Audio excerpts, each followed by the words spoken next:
জুবিন গাৰ্গ যেতিয়া নাই আনন্দ আমাৰ নাইকিয়া হৈছে আন্ধাৰ হৈ গৈছে গোটেই অসমখন যেন আমি কৰবাত কিবা আমাৰ মনৰ ভাৱবোৰ একেবাৰে বিলীন হৈ গৈছে আমি সেই কাৰণে আজি বহু দল সংগঠনে কৈ আছে এই কথা যে উৎসৱৰ পোহৰৰ উৎসৱ দীপাৱলীত আমি এইবাৰ ফটকা ফুটাব নালাগে আমি এইবাৰ ফটকাটো নুফুটাও আমি আনন্দ নকৰোঁ আমি আনন্দ কৰিম সেই সময়ত ময়ো এইটো আহ্বান জনাওঁ যে আনন্দ আমি কৰিম সেই সময়ত যেতিয়া আমি জুবিন গাৰ্গৰ ন্যায় পাম সেইদিনাখন আমি ফটকা ফুটাই দিম কোনো কথা নাই কিন্তু আজি জুবিন নোহোৱাকৈ উইদাউট জুবিন আমি কিদৰে ফূৰ্তি কৰোঁ আমি কিদৰে ফটকা ফুটাম সেইকাৰণে মই গোটেই অসমৰ ৰাইজক দীপাৱলী উৎসৱটো গোটেই অসমৰ ৰাইজৰ হয় এই পোহৰৰ উৎসৱ গোটেই অসমৰ ৰাইজৰ হয় মই এই অনুৰোধ জনাম যে আপোনালোকে যদি গুৱাহাটীত যোৱাৰ সময়ত যদি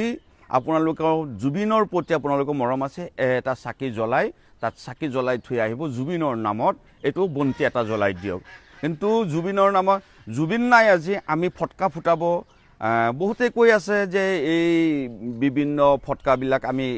এইবাৰ নুফুটালে গোটেই জীৱন নুফুটাও নেকি ঈদ নকৰিলে নহয় জুবিন গাৰ্গ নথকাৰ কাৰণে এই বছৰ জুবিনৰ ন্যায় যেতিয়ালৈকে আমি নাপাম তেতিয়ালৈকে সেই কথাটোৱে মই কৈছোঁ যে আমি ফটকা ফুটাই আনন্দ কৰি একো লাভ নাই কাৰণ আমাৰ যিজন প্ৰাণৰ মানুহ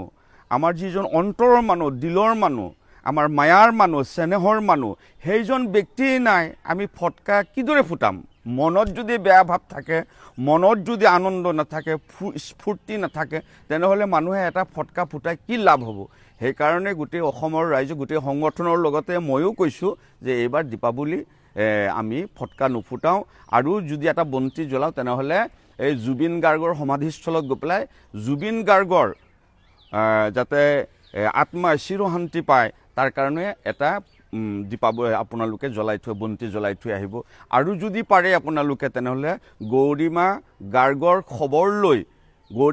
খবৰ লওক জুবিন গাৰ্গৰ দেউতাকৰ কি অৱস্থা সেই খবৰ লওক তেনেহ'লেহে ভাবিম যে জুবিন গাৰ্গৰ প্ৰতি আমাৰ মৰম চেনেহ আছে আৰু জুবিন গাৰ্গৰ ন্যায় নোপোৱালৈকে আমাৰ অন্তৰত শান্তি নাপায় সেইকাৰণে গোটেই অসমৰ ৰাইজে গোটেই জুবিন গাৰ্গৰ ন্যায় বিচাৰিছে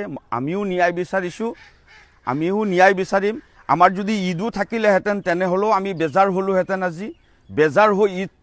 পালন কৰিবলগীয়া হ'লহেঁতেন সেইকাৰণেহে এই কথাষাৰ কোৱা হৈছে যে ফটকা আমি নুফুটাওঁ এইবাৰ জুবিন গাৰ্গৰ ন্যায় পালে আমি ফটকা ফুটাম এক বাণ্ডল নহয় দুই বাণ্ডল নহয় কেইবা বাণ্ডল বিলিয়ন বাণ্ডল ফটকা ফুটি যাব গোটেই অসমত ন্যায়টোহে লাগে we want justice for Zubeen Garg জোৰ কৰি গোটেই ৰাইজক অনুৰোধ জনাইছোঁ এই কথা যে আপোনালোকে গোটেই সংগঠনে যিদৰে আজি কৈছে যে আমি ফটকা নুফুটালে জুবিন গাৰ্গৰ ন্যায়টো পোৱালৈকে আমি অপেক্ষা কৰোঁ আমাৰ মনত আনন্দ নাই ঠিক ময়ো হাতজোৰ কৰি অনুৰোধ জনাইছোঁ গোটেই অসমবাসী ৰাইজক যে আমি ন্যায় পোৱালৈকে অপেক্ষা কৰোঁ যেতিয়া জুবিন গাৰ্গৰ ন্যায় পাম আমি ফটকা ফুটাম এইবাৰ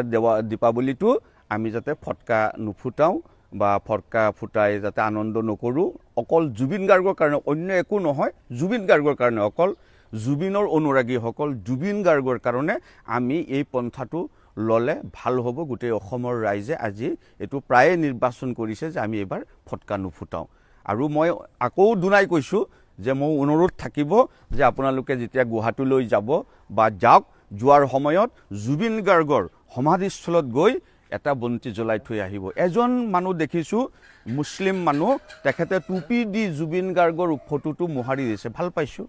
তেখেতে এটা অসমৰ অসমীয়া হৈ এটা শ্ৰদ্ধা জ্ঞাপন কৰিছে অন্তৰৰ আহ্বান তেখেতে পৰিস্ফুটিত কৰিছে তেখেতৰ কাৰণে সেই মানুহজনকো ধন্যবাদ জ্ঞাপন কৰি